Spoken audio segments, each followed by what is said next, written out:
Ethan, look at this. She's showing off another Louis Vuitton bag. I'm sorry, Chloe, I'm trying. Trying isn't enough. I want this life. I know.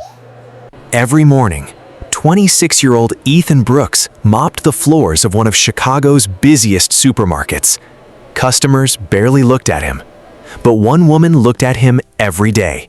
His girlfriend, Chloe. She wasn't impressed by kindness. She wasn't impressed by loyalty. She was impressed by price tags. Ethan, look at this. Every She's showing off conversation another Louis ended the Vuitton same bag. way.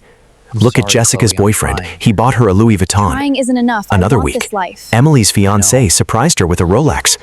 Then another. Maybe love isn't enough anymore.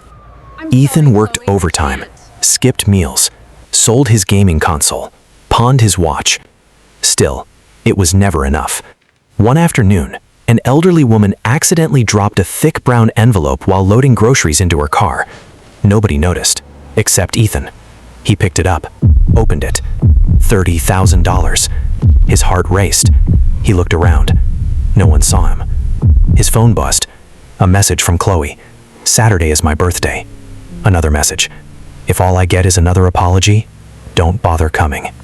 Ethan stared at the cash, then at the text. That weekend, designer handbag, luxury heels, diamond necklace, 5-star hotel. Chloe cried. She kissed him, wrapped her arms around him. Oh, Ethan, Now it's this all so is the man I beautiful. fell in love with. I wanted to make For you the first happy. time, The bag, Ethan the believed shoes, he the was necklace, enough. Everything. 3 days later, I'm just glad you're happy. police entered the supermarket. Security cameras captured everything. The elderly woman had withdrawn her entire retirement savings to stop the bank from taking her home. The officers approached Ethan. He didn't run. He quietly held out his wrists. As the handcuffs clicked, he searched the crowd for Chloe. She wasn't there. So Mr. Brooks robbed an old lady just to audition for the role of boyfriend of the year? If love starts sending invoices, you're not in a relationship, you're financing a luxury lifestyle. Welcome to Court of Truth, where every secret stands trial. Ladies and gentlemen, that right there is the exact moment when temptation asked a question. Nobody answered for you, you answered for yourself.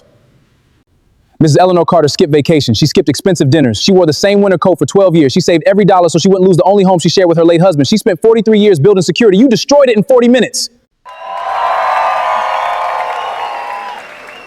Mr. Brooks, the woman you stole for replaced you before the police even finished the paperwork.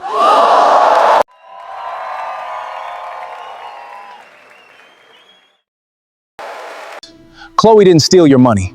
She stole something far more expensive, your ability to recognize your own worth.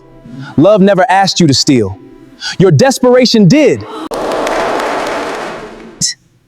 Your Honor, some people steal because they are greedy, some steal because they are cruel, and some lose themselves trying to become enough for someone who had already decided they never would be.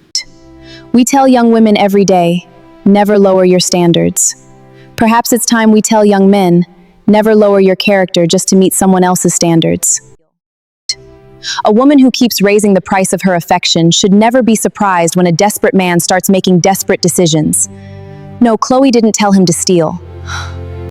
But every one of her comparisons, her rejections, her demands did. Your Honor, justice should correct a man's actions without destroying the man who still has the capacity to become better. Because sometimes the greatest prison isn't the one built by the law, it's the one built by believing you'll never be enough. So Mr. Brooks robbed an old lady just to audition for the role of boyfriend of the year? If love starts sending invoices, you're not in a relationship, you're financing a luxury lifestyle. Mr. Brooks, the law cannot excuse theft because your heart was broken. Pain explains decisions, it does not erase responsibility. A woman who measures your value by your wallet will eventually replace both. This court sentences you according to the law for theft and orders restitution to the victim. But I also sentence you to spend the rest of your life learning a lesson prison cannot teach. That money can replace a stolen handbag. It cannot replace a stolen conscience. Never commit a permanent crime for someone offering temporary affection. If love must be purchased, it is not love, it is a rental agreement that expires the moment the money runs out. Case adjourned.